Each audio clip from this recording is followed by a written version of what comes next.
Hi, hello all. Welcome to our channel Naavin Rusi. இன்னைக்கு நம்ம பார்க்க போற ரெசிபி ஒரு டிஃபன் ரெசிபின்னு கூட சொல்லலாம்.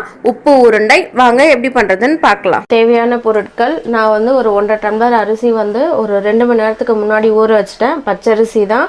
அப்புறம் இந்த டிஷ் தாளிக்கிறதுக்கு எண்ணெய், கடுகு, கடலைப்பருப்பு, உளுத்தம் பருப்பு, பெருங்காய பொடி, கறிவேப்பிலை, கொத்தமல்லி, இந்த டிஷ்க்கு தேவையான அளவு உப்பு, அப்புறம் ஜீரகம், கொஞ்சம் தேங்காய் பல், இது மாதிரி நறுக்கி வச்சுக்கிட்டாலும் சரி, இல்லை நீங்கள் துருகி வச்சுக்கிட்டாலும் சரி. இது வந்து ஒரு 2லேருந்து 3 டேபிள் ஸ்பூன் அளவு இருக்கும். அப்புறம் பச்சை மிளகா பொடி பொடியாக நறுக்கி வச்சுருக்கேன். வாங்க இது எப்படி பண்ணுறதுன்னு பார்க்கலாம். இப்போ நம்ம ஃபஸ்ட்டு இந்த ஊற வச்சுருக்கோம் இல்லையா அரிசி, அதை வந்து மிக்ஸி ஜாரில் போட்டு ரவை மாதிரி அரைச்சி எடுத்துக்க போகிறோம். நீங்கள் வந்து தண்ணியாகவே அரைச்சி எடுத்துக்கலாம், ரொம்ப கெட்டியாக இருக்கணும்னு அவசியம் கிடையாது. இப்போ இதை நான் அரைச்சி எடுத்துகிட்டு உங்களுக்கு காமிக்கிறேன். இப்போ நான் இதை அரைச்சி எடுத்துக்கிட்டேன். நான் வந்து மாவுலேயே கொஞ்சம் உப்பு சேர்த்து அரைச்சிருக்கேன். ரொம்ப நைஸாக இல்லாமல் ரொம்ப குறைன்னு இல்லாமல் இது பாருங்கள், உங்களுக்கு பார்த்தாலே தெரியும். இது மாதிரி ரவை பதத்துக்கு அரைச்சிக்கோங்க. இல்லை தெரியுது பாருங்கள், நம்ம நார்மலாக கடையிலலாம் வாங்குவோம் இல்லையா ரவை, அது மாதிரி பதத்துக்கு அரைச்சிக்கோங்க. இங்கே பாருங்கள், அவ்வளோதான். இப்போ இதை வந்து தாளிச்சிடலாம். இப்போ நம்ம ஒரு 2லேருந்து 3 டேபிள் ஸ்பூன் அளவு எண்ணெய் விட்டுக்கலாம். இது நீங்கள் தேங்காய் எண்ணெயில் கூட பண்ணலாம், வாசனையாக இருக்கும். நான் நார்மல் கடலை எண்ணெயில் தான் இப்போ பண்ணுறேன். இப்போ இந்த எண்ணெய் சூடேறினதுக்கப்புறம் நம்ம இந்த கடுகு சேர்க்க போகிறோம். கடுகு பொரிஞ்சதுக்கப்புறம் நம்ம இப்போ இதில் சீரகம் ஆட் பண்ணுவோம். கடுகு பொரியட்டும். இப்போ கடுகு வெடிக்க ஆரம்பிச்சிருச்சு. நம்ம மற்ற பொருள் எல்லாத்தையும் ஒன்று ஒன்றா சேர்த்துக்கலாம். கடலைப்பருப்பு, அதுக்கப்புறம் உளுத்தம் பருப்பு, இது ரெண்டும் செவக்கட்டும். இது செவக்கிற நேரத்தில் நம்ம ஜீரகம் ஆட் பண்ணிக்கலாம். இந்த ஜீரகம் வந்து இப்போ நம்ம முதல்லையே போட்டோம்னாக்கா அது சீக்கிரம் சூடேறி கருகி போயிடும்.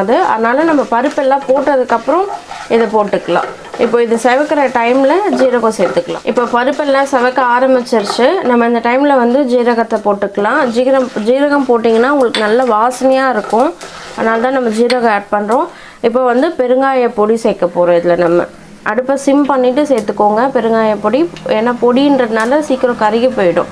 இப்போ இதையும் போட்டு நல்லா கலந்துக்கலாம் எல்லா இடமும். சம்டைம்ஸ் வந்து கெட்டியாக நின்று போயிடும். இப்போ எடுத்து வச்சுருக்க தேங்காவையும் பச்சை மிளகாவையும் ஆட் பண்ணிக்கலாம். அடுப்பை சிம் பண்ணிகிட்டே சேர்த்துக்கோங்க.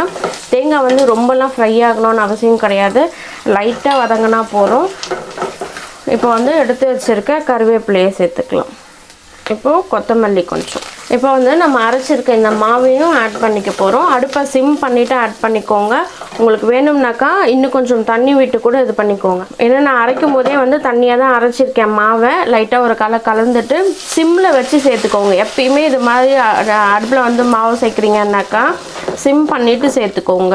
இது பாருங்கள், போட்ட உடனே கட்டி கட்டியாக வர ஆரம்பிச்சிருச்சு. அதனால தான் நான் வேணாலும் தண்ணி இன்னும் கொஞ்சம் விட்டுக்கோங்கன்னு சொன்னேன். நான் இன்னும் கொஞ்சம் தண்ணியும் கலந்து விட்டுக்கிறேன். ஒரு 1/4 டம்ளர் தண்ணி சேர்த்து விட்டுக்கிறேன் நான். இப்போ இதை அடுப்பை சிம் பண்ணிவிட்டு நல்லா அடியும் தானமாக கலந்துக்கோங்க.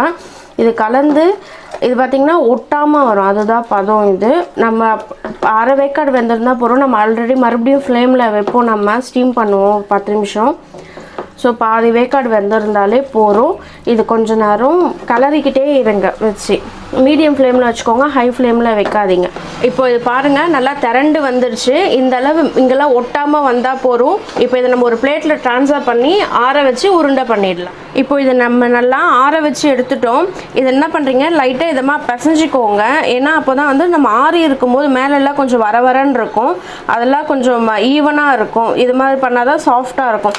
இது மாதிரி பிசைஞ்சிட்டு இது ஒரு மீடியம் சைஸ் பால் சைஸில் பண்ணிக்கோங்க. உங்களுக்கு சின்னதாக வேணும்னா சின்னதாக பண்ணிக்கோங்க, இல்லை பெருசாக வேணும்னா பெருசாக பண்ணிக்கோங்க. இதுமா உருண்டை பண்ணி நம்ம இட்லி பாத்திரத்தில் வச்சு ஸ்டீம் பண்ணிடலாம். இப்போ பாருங்கள், நான் இது மாதிரி எல்லாத்தையும் வந்து இட்லி பாத்திரத்தில் இது மாதிரி வச்சுட்டேன். நான் ஆல்ரெடி தண்ணி வந்து ஹீட் பண்ணதுனால உள்ளே வந்து தண்ணி கொதிச்சிக்கிட்டு இருக்கு. இந்த டைமில் வந்து இதை வச்சிடலாம். உள்ள தண்ணி வந்து கொதிச்சதுக்கப்புறம் உள்ளே வைங்க. அப்போ தான் வந்து இது சீக்கிரம் வந்து சூடேறும். இல்லாட்டி வந்து இது சூடேறதுக்கு ரொம்ப டைம் எடுக்கும். இதை மூடி வச்சுட்டு மீடியம் ஃப்ளேமில், நம்ம இட்லிக்கெலாம் என்ன ஃப்ளேம் வைப்போமோ அதே மாதிரி வச்சு ஒரு 10 நிமிஷம் இதை வேக விட்டு எடுத்துடுங்க. இது வந்ததுக்கப்புறம் பார்க்கலாம். இந்த டிஷ் ரெடி ஆகிடுச்சு. கரெக்டாக 10 நிமிஷம் வச்சு எடுத்தேன். பாருங்கள் எப்படி நல்லா வெந்திருக்கு அப்படின்ட்டு. இதை வந்து நீங்கள் மார்னிங் பிரேக்ஃபாஸ்ட்டுக்கும் யூஸ் பண்ணிக்கலாம், இல்லை ஈவினிங் டீ டைம் ஸ்நாக்ஸாகவும் யூஸ் பண்ணிக்கலாம். இதுக்கு தொட்டுக்கிறதுக்கு பார்த்திங்கன்னா தக்காளி சட்னி, இல்லை பச்சை மிளகாய் சட்னி, இது மாதிரி ஸ்பைஸியாக தொட்டுக்கிட்டிங்கன்னா சூப்பராக இருக்கும். இந்த டிஷ் செய்து பார்த்துட்டு பிடிச்சிருந்ததுன்னா மறக்காமல் என்னோட கமெண்ட் செக்ஷனில் கமெண்ட் பண்ணுங்கள். தேங்க்யூ ஃபார் வாட்சிங். இந்த டிஷ் செஞ்சு பார்த்துட்டு உங்களுக்கு பிடிச்சிருந்துச்சுன்னா மறக்காமல் லைக் பண்ணுங்கள், ஷேர் பண்ணுங்கள், என்னோடய சேனலை சப்ஸ்கிரைப் பண்ணுங்கள்.